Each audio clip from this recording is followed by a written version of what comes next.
Hello, xin chào tất cả mọi người, chào mừng mọi người đến với channel của mình. Và đây là video đầu tiên trên kênh của mình. Và mình mong mọi người ủng hộ với mình nha. Và mình sẽ làm về tựa game Free Fire. Và trong video này mình sẽ chơi 2 trận tự chiến ganh nha mọi người. Và mình không có nhiều nữa. Vô nào mọi người ơi. Đợi nó lâu quá.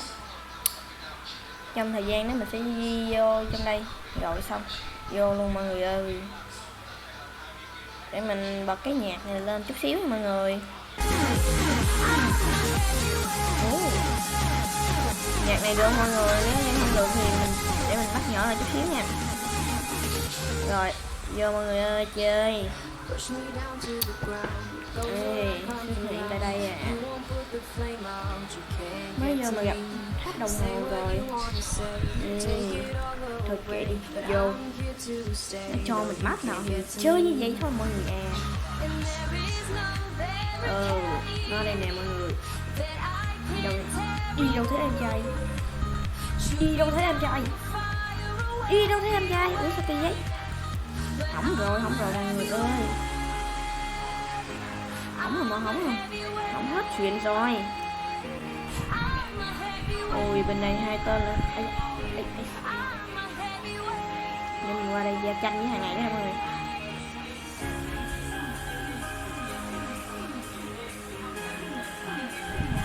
Chạy đi lên trên kia mọi người ơi.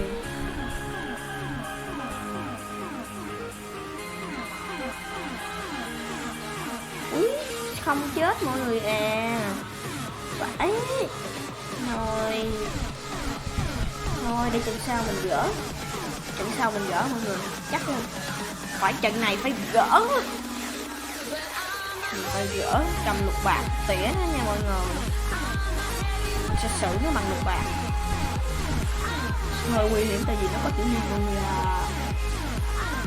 Tại vì tiểu liên nó hay bắn ghê lắm.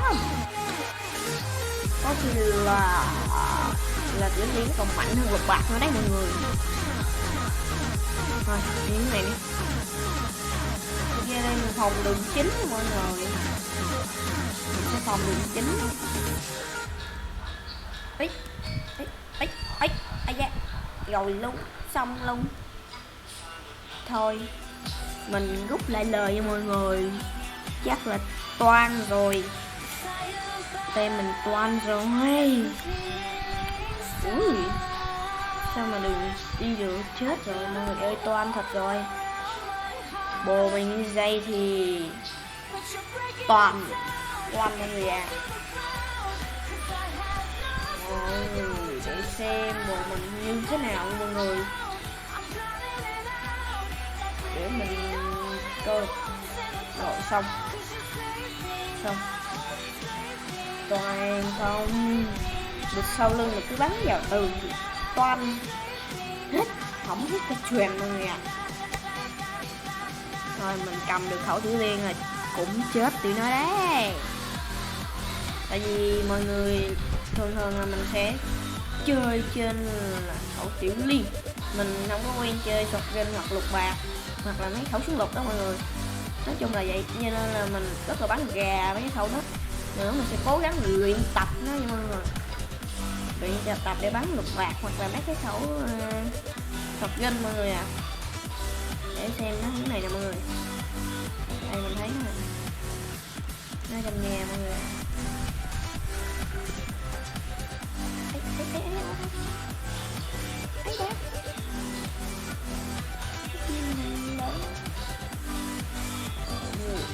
Mọi người để mình xem coi nó như nãy mình thấy nó như thế nào.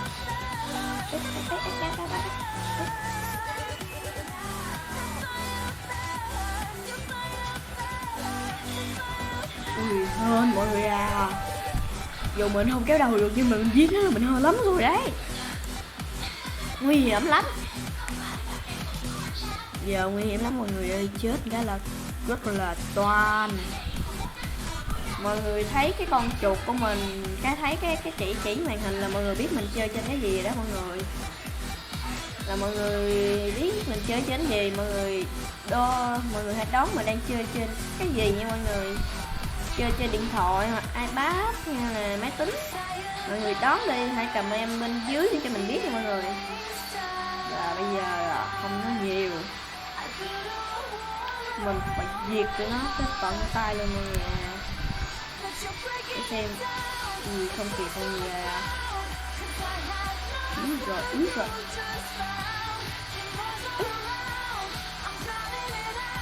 Để mình xem cái này.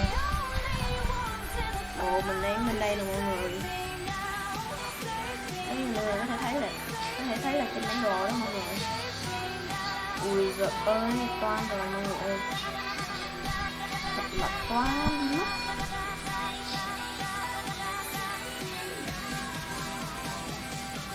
Mày á conหุ่n nó đỏ.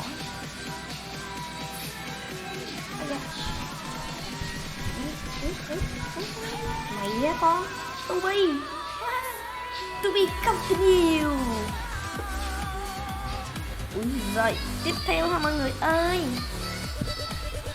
Mọi người thấy đó chứ, Tiểu Liên thì mình bắn được rồi, nhưng mà còn lục bạc nè, mấy cái khẩu súng lục với lại shotgun mình sẽ không bắn cái con gà.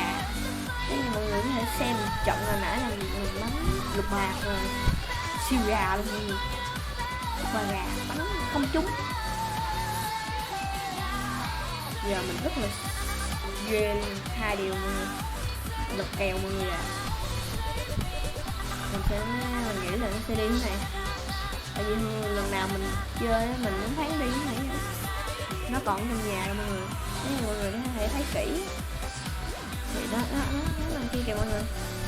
Nè, nó ở đây nè mọi người. Ở đây nè. Đấy. Mình sẽ trông cái này. Mình sẽ tiến cái này. Mình nghĩ nó đâu nó hướng này. Nó này. Toan rồi. Bồ mình mà chết nữa là toan mình thiệt đấy. Thiệt máng đó mọi người. Thiệt máng đấy. Thiệt máng đấy. Rồi ơi. Hồi nói lẹ. Hơi đau mọi người à. Rất là đau. Tiếp. Tiến mọi người ơi. Còn tên đây nè. Đây. Mình thấy nó rồi nè. Mình sẽ tiến cái này để mình giết nó luôn mọi người. Tại vì mình đang có lợi thế rồi đó. Giờ mà cho nó cứu là mình chết mình luôn mọi người ơi. Giờ để mình hay đấy.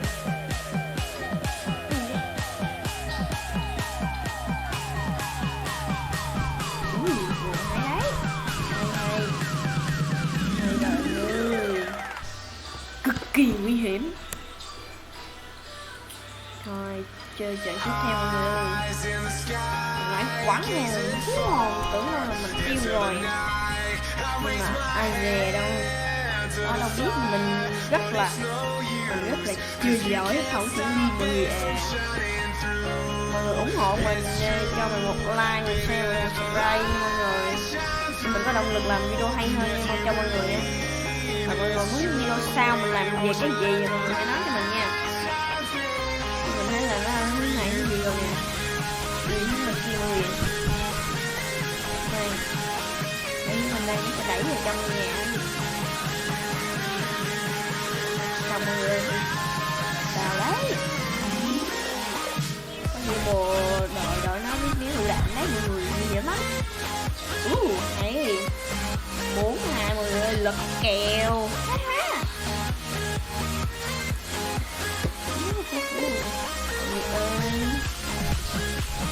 Chơi một trận nữa không mọi người? Hay lỡ chơi rồi chơi thêm một trận nữa mọi người ơi. Chơi thêm trận mình chơi tiếp mọi người. Chơi thêm trận mình nghỉ nha mọi người. Xong một trận nữa là mình sẽ kết thúc video tại đây.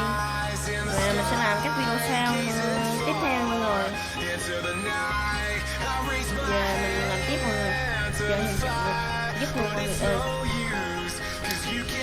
Rồi.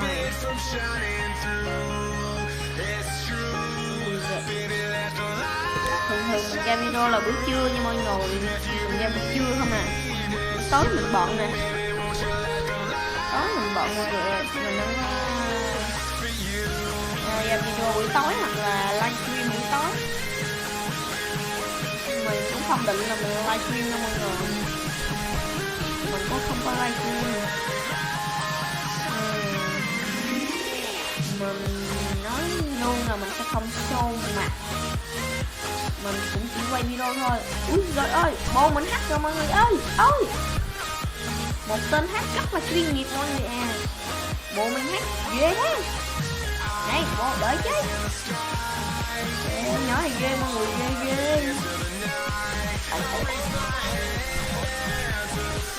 Ghê ghê ghê ghê.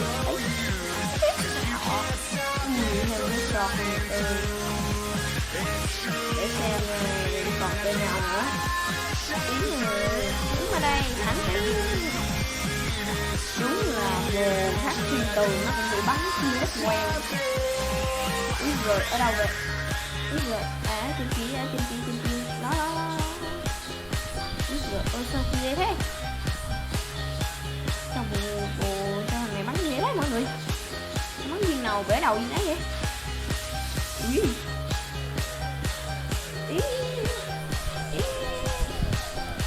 Đó là cái nào em ơi?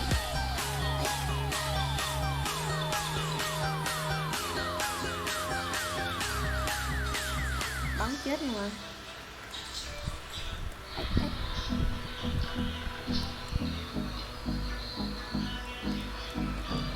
Để xem đây coi nó chạy thế nào mọi người ơi.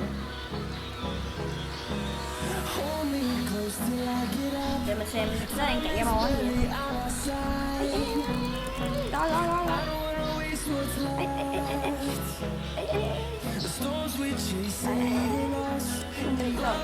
Không hết sọt mọi người ơi. Mình phải tập luyện bắn thôi mọi người ơi. Bắn mấy khẩu lục bà, mấy khẩu súng lục này rất là nó là mình bắn siêu gà. Khẩu súng lục hoặc là shotgun. Rồi mọi người nghe mình nói chơi shotgun vậy mà nãy giờ anh không mua shotgun đi á. Thì mình sẽ có một cái video mình chơi toàn shotgun luôn. Khoảng video sau đi mình sẽ chơi toàn shotgun luôn mọi người, để cho mọi người xem cái trình độ nấc của mình như thế nào mọi người à. Ấy da, rồi ôi vãi mọi người ơi, vãi nói rồi toan mình rồi. Hay da toan luôn, vậy là toan rồi mọi người ơi. Để xem mình con này coi. Trên nhà cái gì vậy? Để xem đây. Trên nhà có tên kìa, chạy lên, nhanh lên. Coi. Nguy hiểm đây. Nó một móc đít một cái nha là toàn luôn đấy. Rồi xong. Còn cảm giác cái đội này cũng có một tên hack gì vậy mọi người. Hồi nãy có một tên mình thấy cái là bắn là đùng ra rồi chết mọi người. Mọi người ơi, không biết là đó là ai hoặc là các streamer nào đang chơi, hoặc là mình gặp chúng streamer đang làm video leo ganh đấy mọi người. Vậy thì cũng có nước toan thôi. Rồi xong.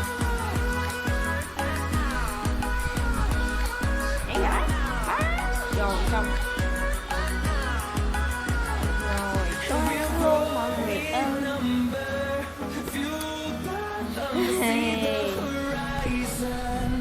Thôi vẫn bắn Tiểu Liên nha mọi người. Rồi quăng tiền liền mình không muốn quăng không lên đâu. Tại mình phải chơi đấu ganh mọi người à. Mình không đánh thua được mọi người. Mình phải gỡ lẹ mới được. Mình phải gỡ lẹ. Gỡ nhanh gọn lẹ mọi người à. Gỡ nhanh gọn lẹ. Chứ nãy quên kèo.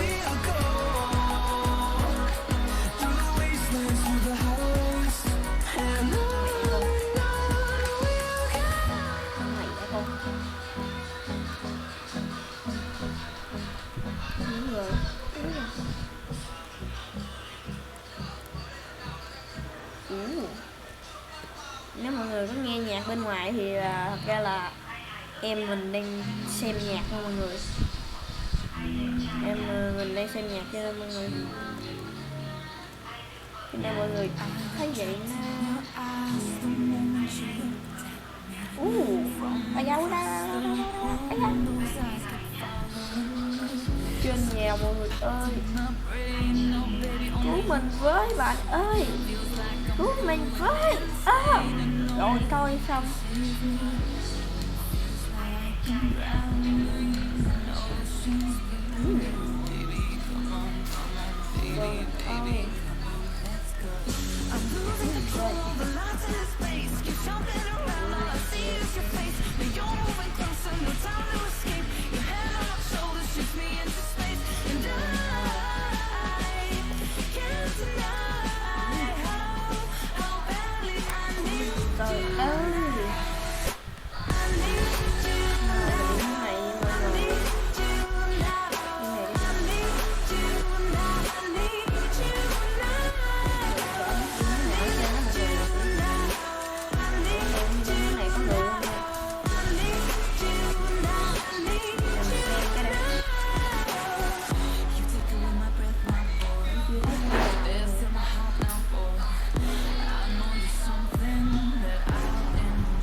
Giờ luôn của bạn mình cũng không thấy mọi người.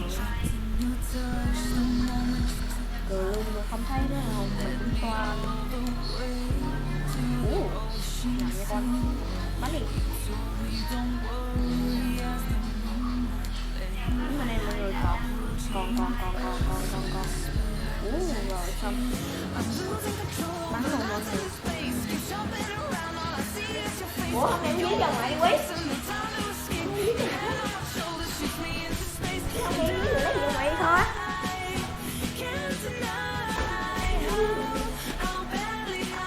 Đang nói chuyện em mình chút xíu mọi người.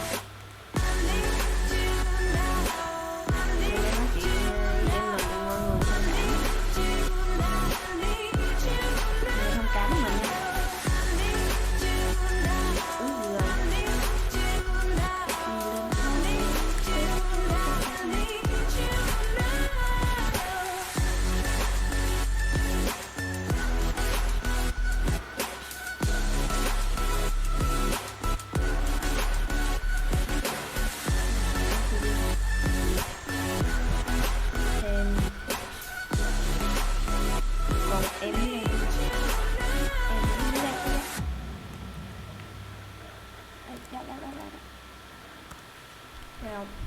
Rồi ôi nói sắp đến rồi mọi người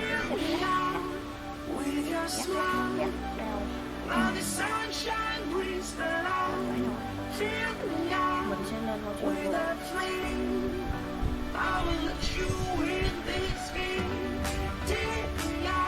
Chết win.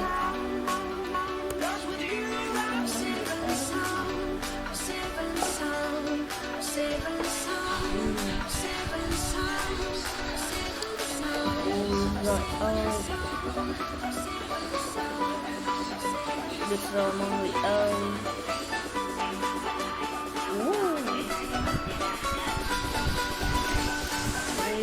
Rồi được đấy,